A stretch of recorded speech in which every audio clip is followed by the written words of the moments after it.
उस तरह तेज करके लाता हूँ।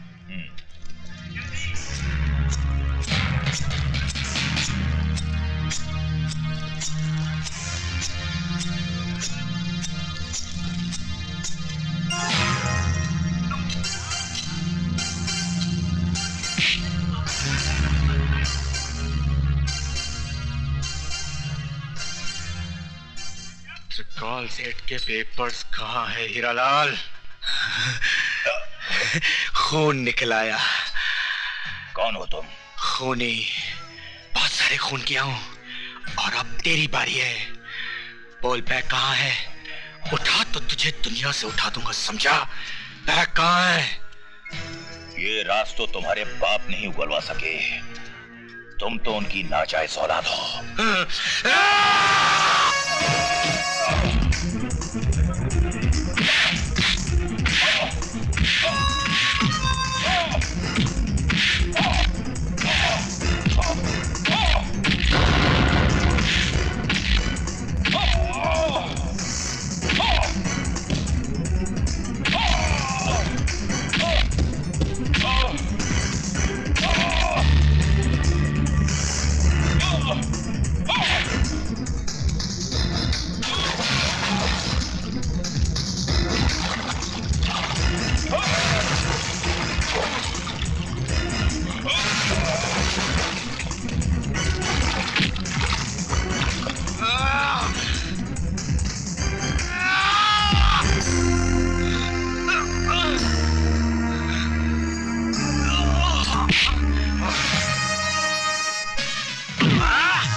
विजय,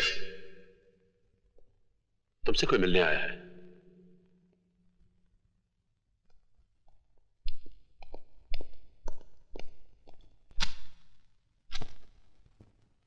मेरा नाम यशवंत देशमुख है। मैं शहर के उस एरिया का इंचार्ज हूं जहां कभी तुम्हारा घर था, तुम्हारे माँ बाप थे, एक छोटा सा भाई था, एक खूबसूरत सी जिंदगी थी। मुझे यहाँ किस लिए बुलाया गया है? हमें अपना दोस्त समझो। जानते हैं मैं किस जुर्म की सजा काट रहा हूं?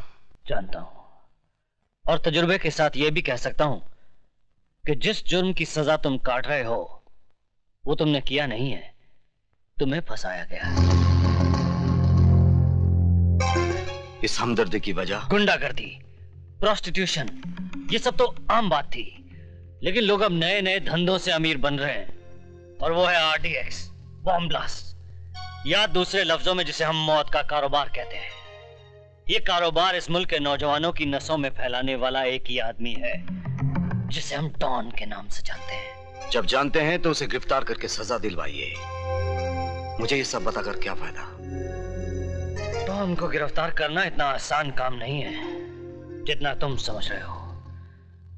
कानून और अदालत रोज उसकी चौखट पर सलाम करने जाते हैं। I see। तो बैठे रहिए हाथ पे हाथ रखकर, मरने दीजिए देश के नौजवानों को। देश के नौजवान बच सकते हैं अगर तुम हमारी मदद करो तो।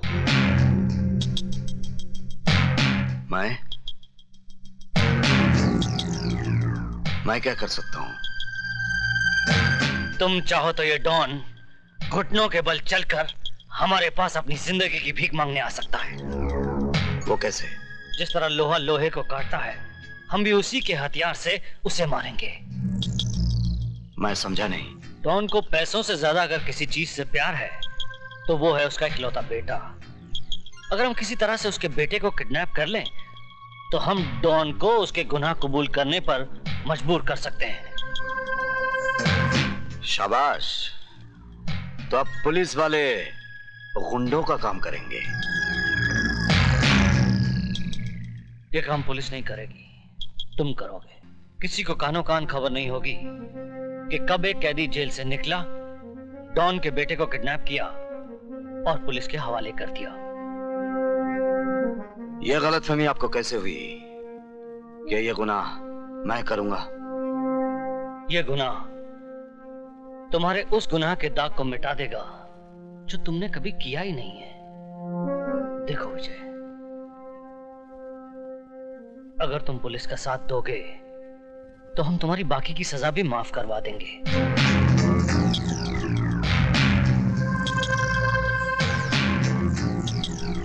इस तस्वीर को देखो, यही है डॉन का बेटा जो तुम्हारे लिए नई जिंदगी का दरवाजा खोल सकता है।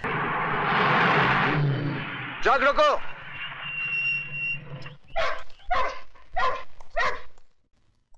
आज तो सिर्फ 3 ट्रक जाने वाले थे, ये 5 ट्रक किसकी मर्जी से जा रहे हैं? सेठ त्रिकाल की मर्जी से। मिस्टर पांडे, ये फैक्ट्री त्रिकाल सेठ की जरूर है, लेकिन यहां से गोला बारूद बगैर मेरी मर्जी के बाहर नहीं जा सकता, क्योंकि भारत सरकार की तरफ से यहां का निगरान मैं हूं। तुम मिडिल क्लास के लोग सरकार को हर वक्त सर पे सवार क्यों रखते हो? ये लो और अपनी सरकार खुद बनो।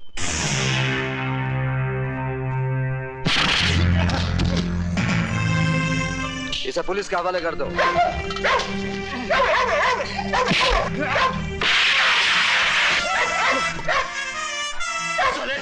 तूने मुझ पर हाथ उठाया, मैं तुझे सूली से उठा दूंगा।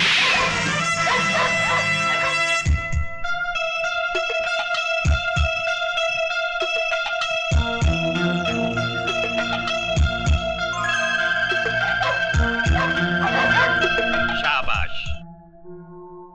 पैसा कमाना कोई बुरी बात नहीं, लेकिन अपनी मां को बेचकर कमाना बहुत बुरी बात है। गार्ड्स, जी सर।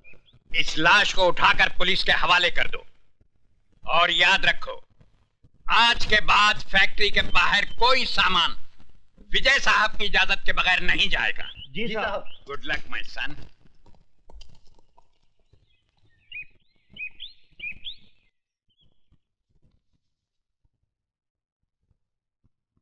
सर, आपने अपने इतने पुराने साथी पांडे को मार दिया? जब एक घर के जलने से पूरा गांव बचता हो तो उस घर को जला देना चाहिए, वरना याद रखो उस घर के साथ हम तुम भी जल जाएंगे। सर, मैं समझा नहीं। इतनी अकल होती तो तुम हमारे ससुर जी की कुर्सी पे बैठे होते और वो तुम्हारी जगह हाथ बांधे खड़े होते। Sorry sir. ऊपर वाला भी अपनी फैक्ट्री में ऐसे इंसान कभी कभी बनाता है जिनको डायबिटीज, ब्लड प्रेशर, कैंसर के बजाय वफादारी, ईमानदारी, ये टूट जाएंगे मगर झुकेंगे नहीं। इसलिए जब तक विजय श्रीवास्तव ड्यूटी पर है, आरडीएक्स की सप्लाई बाहर नहीं जानी चाहिए।